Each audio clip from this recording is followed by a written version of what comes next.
मोदींना प्रश्न विचारायचा आहे की तुमचे सगळे आंडू पांडू लोक आजूबाजूला बसलेत, म्हणजे अगदी बीसीसीआयचे जय शहा सुद्धा जर नीरज चोप्राला तुम्ही देशद्रोही म्हणणार असाल तर उद्या जय शाह तिकडे गेल्यानंतर जय शाह सुद्धा देशद्रोही आहे का, याचं उत्तर आम्हाला पाहिजे.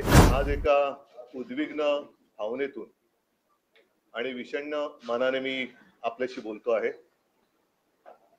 उद्या मला वाटतं अबुधाबी का कुठेतरी हिंदुस्थान आणि पाकिस्तान यांच्यातला क्रिकेट सामना आहे. आणि मी उद्विग्न आणि विषण्ण हे दोन शब्द एवढ्यासाठी वापरले की अजूनही जो हल्ला पहलगाम मध्ये आपल्या भारतीयांवरती झाला,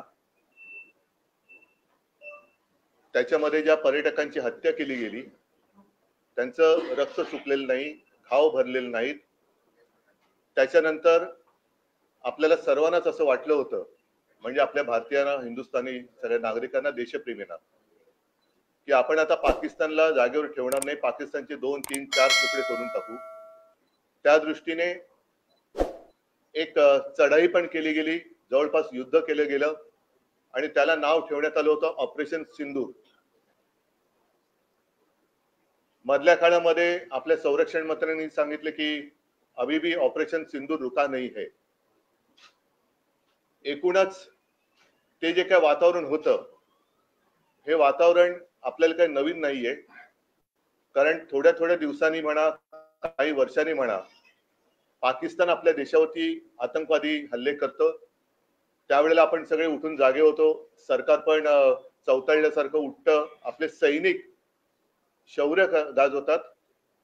आणि याही वेळेला ज्या बातम्या येत होत्या, त्या बातम्या जवळपास पाकिस्तान आपण पादाक्रांत करतो आहोत अशा स्वरूपाच्या बातम्या होत्या. शौर्याने तर म्हणजे सैनिकांनी तर शौर्याची परिसीमा गाठली होती.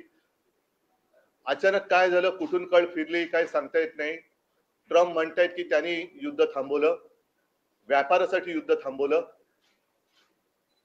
वातावरण म्हणजे मला आठवते की त्याच सुमारास आपल्या देशाचं नाव भालाफेकीमध्ये उज्ज्वल करणाऱ्या नीरज चोप्रानी एक पाकिस्तानी प्रशिक्षक आपल्या देशात बोलवलं होतं. आता ते आमंत्रण त्यांनी कधी दिलं होतं, द्यायला हवं होतं की नव्हतं, त्याच्यानंतर तो प्रशिक्षक तर काय आलेला नाही. पण त्या नीरज चोप्रांना जे काही अंधभक्त आहेत त्यांनी देशद्रोही बोलण्यापर्यंत मजल गाठली होती. त्याचा मनस्ताप त्यांना काय झाला असेल याची मला कल्पनाही करवत नाही. पण आता अचानक असं काय झालं की पाकिस्तान बरोबर आपण युद्ध पुकारलं होतं आणि त्याच पाकिस्तान बरोबर उद्या क्रिकेट मॅच खेळतो आहोत. तुम्हाला सगळ्यांना कल्पना आहे की ऑपरेशन सिंदूर केल्यानंतर जगभरामध्ये आपल्या पंतप्रधानांनी सर्व पक्षीय शिष्टमंडळ पाठवली होती. कशासाठी? तर आमची लढाई आतंकवादाच्या विरुद्ध आहे आणि आमच्या देशात आतंकवाद पाकिस्तान फैलवतो आहे. आता नेमकं मोदीजींचं काय म्हणणं आहे? मला असं वाटतं की ही देशभक्तीची थट्टा आहे. नुसती थट्टाच नाही तर देशभक्तीचा हा व्यापार चाललेला आहे. देशभक्तीचा व्यापार, यांना व्यापारापुढे देशाची सुद्धा आता काही किंमत राहिलेली नाहीये. राजनाथ सिंगना मला विचारायचंय आणि अमित शहाना सुद्धा मला विचारायचंय की तुम्ही आता हे युद्ध थांबवलंय हे जाहीर करणार आहात का? आणि ज्यांनी नीरज चोप्राला देशद्रोही म्हणाले होते, अगदी आपल्या सोफिया कुरेशी ज्या लष्करातले एक तडफदार महिला अधिकारी आहेत, त्यांना हे मी गदडे शब्द वापरतोय, नालायक शब्द वापरतोय, भाजपचे अंधभक्त हे पाकिस्तानची बहीण म्हणाले होते, आतंकवादियों की बहन म्हणाले होते. त्या गदड्यांचं आता काय करणार? आणि पाकिस्तान बद्दल आपली नेमकी भूमिका तरी काय आहे? म्हणजे तुम्ही जे करता ते आम्ही सगळ्यांनी गपगुमानपणाने मान्य करायचं.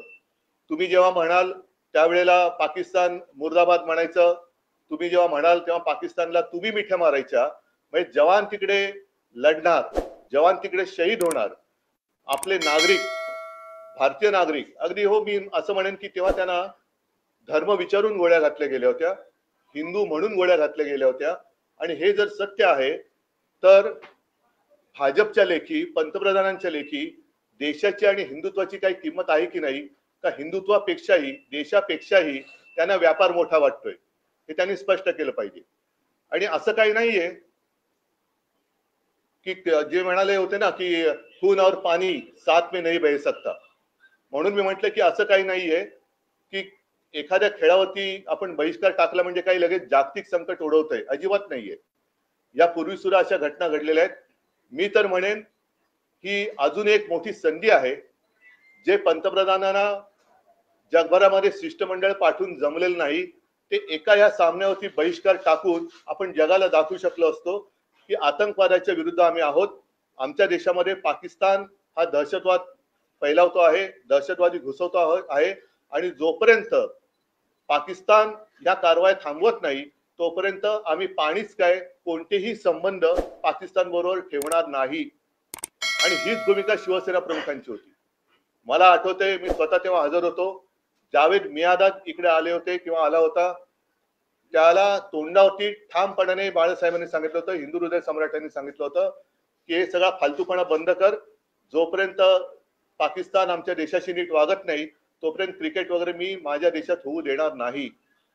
आणि मग मला आज खरोखर सुषमा स्वराज यांची आठवण येते. त्या परराष्ट्र मंत्री होत्या आणि आत्ताचे जे आहेत जयशंकर, नुसतं नावात शंकर आहे, बाकी काय करतात कल्पना नाही मला. जयशंकर, कसला जय आणि कसला शंकर? हे जयशंकर तेव्हा त्यांचे मला वाटतं अधिकारी होते, सेक्रेटरी होते. त्याच्यानंतर दुसरं जे म्हटलं जातं की त्यावेळेला सरदार पटेल हे पंतप्रधान हवे होते. मला तर असं वाटतं की आज सरदार पटेल हे पंतप्रधान पाहिजे होते, कारण सरदार पटेल जर का असते तर आजपर्यंत पाकिस्तान शिल्लक राहिला नसता आणि पाकिस्तान बरोबर क्रिकेट खेळण्याचाही प्रश्न उभा राहिला नसता. आणि म्हणूनच मला आता तुमच्या सगळ्यांच्या माध्यमातून तमाम देशवासियांना एक आवाहन मी करतो, म्हणजे विनंती करतोय, उद्या शिवसेनेच्या वतीने आम्ही एक निषेध तर व्यक्त करतोच आहोत. हा निषेध राज्यभर होईल. मी तर म्हणेन संपूर्ण देशात जे जे देशभक्त आहेत त्यांनी हा निषेध केला पाहिजे. या हल्ल्याचं किंवा आपण जी पाकिस्तानवरती चढाई केली होती त्या हल्ल्याला प्रत्युत्तर म्हणून जी चढाई केली होती त्याला हे नावं चांगली ठेवतात, ऑपरेशन सिंदूर, मग ऑपरेशन महादेव. आता उद्याच्या मॅचला यांनी काय नाव ठेवले हे त्यांनी सांगावं. पण घर घर सिंदूर ही एक मोहीम ते राबवणार होते, हर घर सिंदूर, भाजपवाले. आणि त्याचा तीव्र निषेध झाल्यानंतर त्यांना ती मोहीम गुंडाळावी लागली. आता हर घर से सिंदूर हा मोदींना पाठवला पाहिजे. आम्ही तर पाठवतोय. उद्या रविवार आहे, उद्या संध्याकाळी मॅच आहे.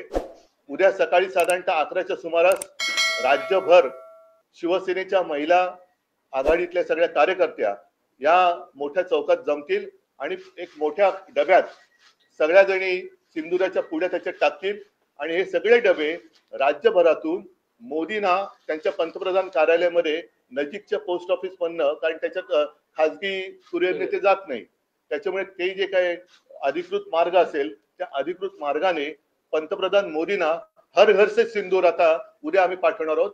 मी सर्व देशवासियांना सांगतोय की आत्ताच ही वेळ आहे. ही वेळ अशी होती किंवा आहे, अजूनही आहे, अजूनही वेळ गेलेली नाही. मोदींनी दमदारपणाने सांगायला पाहिजे, नाही होगा, ये नहीं हो सकता. नाहीतर मग तुम्ही एका बाजून जाऊन गपचूप केक खाऊन यायचा आणि लढायला सैनिकाने जायचं. इकडे रस्त्यावरती देशभक्तीचे गाणे आणि पोवाडी, म्हणजे मी तर असं ती टाइम्स ऑफ इंडियाची बातमी आहे, थट्टा थट्टा म्हणजे किती थट्टा करायची. आज टाइम्स ऑफ इंडिया मध्ये बातमी आलेली ही की आता गणपती झाला, आता नवरात्री येत आहेत, विक्रोळीला भाजपच्या माध्यमातून मराठी दांडिया, मी आजपर्यंत कधी गुजराती लेझिम ऐकलेलं नाही, पण मराठी दांडिया ते करणार आहेत आणि त्या मराठी दांडियाची थीम ही सिंदूर असणार आहे. एवढा निर्गुणपणा, एवढा निर्लज्जपणा. तिकडे माता भगिनींची, म्हणजे आपल्या भगिनीच, तरुण तरुण मुलींची तिकडे सौभाग्य उजाडलं गेलं. ते दृश्य तुमच्या माध्यमातून जी काही दिसली ती अजून देखील डोळ्यासमोरून हालत नाहीये. त्यांचा आक्रोश आजही कानामध्ये आपल्या घुमतो आहे. आणि हे निर्लज्ज देशभक्तीच्या नावाने सिंदूर वाटप काय करतायत, दांडिया काय खेळतायत. मग उद्या जे जे त्यांची मॅच बघायला जातील, एक गोष्ट मला जरा दिलासादायक वाटते की दरवेळेला हिंदुस्थान पाकिस्तानची मॅच म्हटल्यानंतर काही मिनिटांमध्ये तिकीट विक्री हाऊसफुल व्हायची. आणि आजपर्यंतची जी बातमी आहे की अजूनही म्हणावा तसा प्रतिसाद या मॅचला मिळालेलं नाही.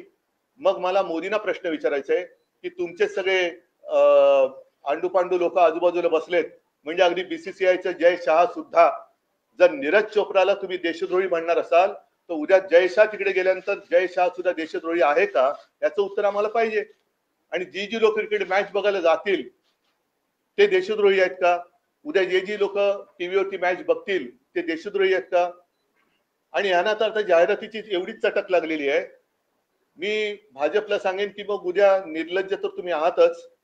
जो हिंदुस्थान पाकिस्तानचा क्रिकेट सामना चालू असेल त्यावेळेला तुम्ही तुमच्या दांडियाची जाहिरात मध्ये टाका, ऑपरेशन सिंदूरची, आणि दांडिया आहे सगळ्यांनी या, कारण ते करू शकतात. हा एवढा सगळा कळस बघितल्यानंतर आम्हाला असं वाटलं होतं की एक कणखर पंतप्रधान आपल्या देशाला लाभेल, म्हणून आम्ही तेव्हा त्यांना पाठिंबा दिला होता. पण आपली विदेश नीती सुद्धा ही सरपटणारी ठरलेली आहे. अतिशय म्हणजे बुळबुळीत गुळगुळीत पाठकणाहीन असं हे सरकार आपल्याला काही न्याय देऊ शकेल. आणि पाकिस्तान तर सोडाच, पण पाकव्याप्त काश्मीर आपल्या देशात परत आणू शकेल यावर आता माझा विश्वास नाही राहिलेला. तुम्ही जावेद मियादाचा जो उल्लेख केला, मागच्या वेळेस मुख्यमंत्री बोलताना म्हटले होते की ज्यांनी मातोश्रीवरती पाकिस्तान क्रिकेटर्सना बोलवलं त्यांनी आम्हाला याविषयी सांगू नये, असं मुख्यमंत्र्यांनी बोललं. मी मुख्यमंत्र्यांच्या बोलण्याला किंमत का देत नाही, कारण ते यावेळेला नव्हते, मी स्वतः होतो. आणि जावेद मियादादला तोंडावर बाळासाहेबांनी सांगितलं होतं, त्याच्याकडे नवाज शरीफकडे जसे मोदी गेले होते त्यांचे नेते आणि गपचूप जाऊन केक खाऊन आले होते, त्या आणि जिनाच्या थडग्यावरती डोकं टेकणारे ज्यांचे नेते आहेत त्यांनी आम्हाला देशभक्ती शिकवण्याच्या भानगडीत पडू नये.